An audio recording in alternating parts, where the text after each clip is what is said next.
네, 방금 전 보도해드린 뉴스 따라잡기 시간에 전북 남원인데 전남 남원으로 잘못 방송됐습니다. 시청자 여러분들의 양해 부탁드립니다. 자, 똑기자 꿀정보 시작합니다. 요리를 잘하는 사람들 보면 꼭 한 수가 있습니다. 각 요리마다 들어가는 맛간장이라든가 소스, 맛기름도 있고요. 네, 저는 중국집 가면 간장에 함께 넣어 먹는 빨간 기름 있죠. 네. 고추기름. 네. 그게 참 감칠맛도 나고요. 다양한 중국 요리에 쓰이는 거 보니까 저것만 있으면 나도 중국 요리 흉내 좀 낼 수 있을 것 같은데 이런 생각도 들고요. 네, 오늘은 그런 맛의 한 수, 맛기름 배워봅니다. 정지주 기자.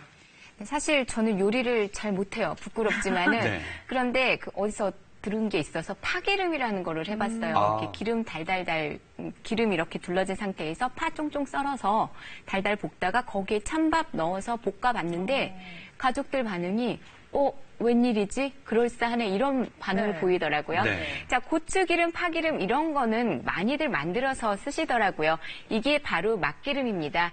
요리 고수에게 물어봤더니 다양한 채소를 활용해서 여러 가지 맛기름을 만들 수가 있었습니다. 들어가는 채소에 따라서 그 맛과 영양 천차만별이겠죠. 음식에 풍미를 더하는 맛기름, 더 맛깔나게 만드는 비법을 요리 고수에게 배워봤습니다.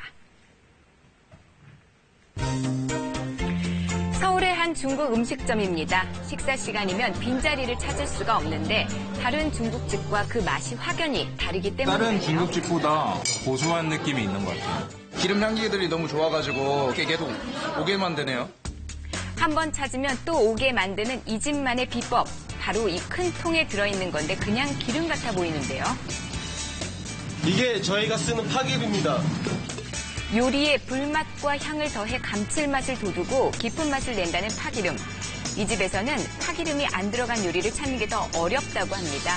각종 채소를 넣어 불에 볶아내는 모둠 요리부터 전복에 갖은 재료를 넣어 만드는 고급 요리 전가복까지 이게 모두 파기름이 들어간 요리들입니다. 정말 두루두루 쓰이네요. 네, 이 집 요리를 더 특별하게 만드는 파기름 만드는 것도 상당히 독특하고요. 파기름은 기름에 타버립니다. 그래서 이렇게 큼직하게 썰어야 됩니다. 양파, 생강과 함께 파를 넣고 기름이 우러날 때까지 끓여냅니다. 이 과정에서 파기름의 불맛이 배서 요리의 풍미를 더해준다고 하네요. 기름이 노릇해진 후 건더기를 채로 건져내면 파기름이 되는 겁니다. 그러면 파향이 가득한 중국 요리의 필수 재료 파기름 완성. 진갈색이 돌면 된다네요. 일반 식용유와 파기름으로 요리를 하면 정말 맛의 차이가 날까요? 두 기름으로 각각 볶음밥을 만들어 봤습니다. A컵에는 파기름, B컵에는 일반 식용유로 만든 볶음밥을 담아서 손님들에게 맛을 보게 했는데 과연 어떤 밥이 더 맛이 있을까요? 저는 A가 더 맛있습니다. A요. A. 얘가 조금 더 순하고 자극적이지 않네요. 담백하고 향긋하면서 좀 입맛이 맞는 것 같아요. 역시나 대부분 파기름 볶음밥을 선택했습니다. 이렇게 요리의 맛을 돋워주는 맛기름, 파기름 말고도 다양하게 만들 수가 있는데요. 한명숙 요리 연구가를 찾았습니다.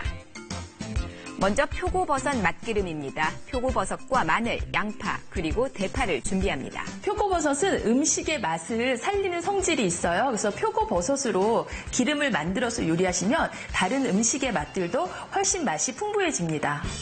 먼저 종이컵 한 컵밥 분량의 식용유를 냄비에 붓고요. 표고버섯과 나머지 재료들을 기름에 넣어 10분간 끓이는데 맛의 변형을 막기 위해선 꼭 약한 불에 해야 합니다. 재료들을 체에 걸러내고 기름만 소독한 병에 따라내서 4도에서 10도 사이에 냉장고에 보관해 줘야 합니다.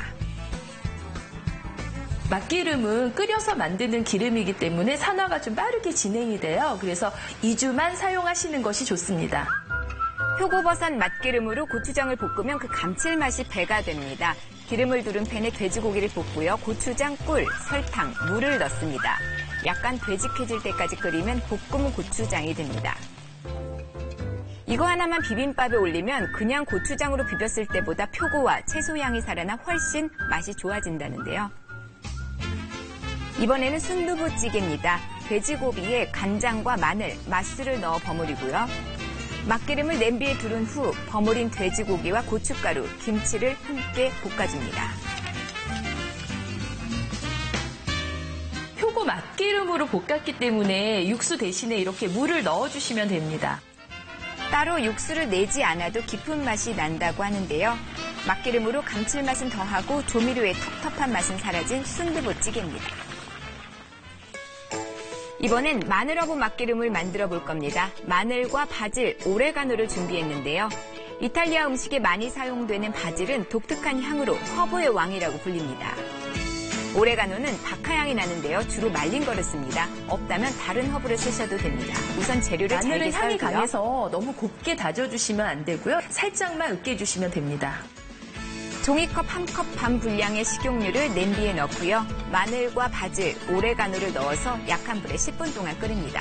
허브는 쉽게 타니까 자리 뜨지 말고 계속 지켜봅니다. 완성된 기름에 재료가 남아있으면 기름 맛이 변하니까 바로 걸러내서 기름만 병에 담아줍니다.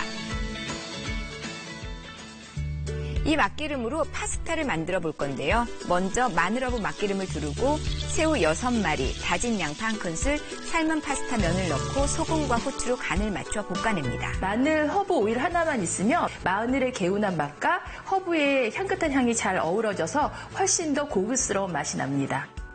은은한 양의 오일 파스타가 완성됐습니다. 이번에 집에서 쉽게 구울 수 있는 스테이크입니다. 우선 소고기에 맛기름을 발라서 10분 동안 실온에 재워줍니다. 그러면 고기의 잡냄새가 빠지고요. 연해져서 맛이 훨씬 좋아집니다. 이렇게 재운 고기는 달군 팬에 올려 뒤집으면서 굽습니다. 이때 고기 위에 마늘허브 맛기름을 계속 끼얹으면서 구워야 합니다. 고기에 육즙을 껴줘주시면 허브향이 고기에 훨씬 더 잘 배이는 효과가 있고요. 겉면 자체가 코팅이 되면서 육즙이 빠지지 않아 고기 맛이 좋아집니다. 부드럽고 연한 등심 스테이크가 만들어졌습니다. 자, 맛기름 사용한 요리들 과연 그 맛은 어떨까 궁금해지는데요. 천천히 음미하면서 드시죠. 소스를 넣지 않고 기름으로 넣었다는데 느끼하지 않고 깔끔하니 맛있어요. 보통 스테이크 하면은 위에 소스를 뿌려 먹거나 소금을 찍어 먹는데 그냥 먹어도 되게 부드럽고 목 넘김이 좋아요. 맛집 요리, 맛기름만 있으면 집에서도 얼마든지 만들 수 있습니다. 색다른 요리로 풍미 가득한 집밥을 만들어 보는 건 어떨까요?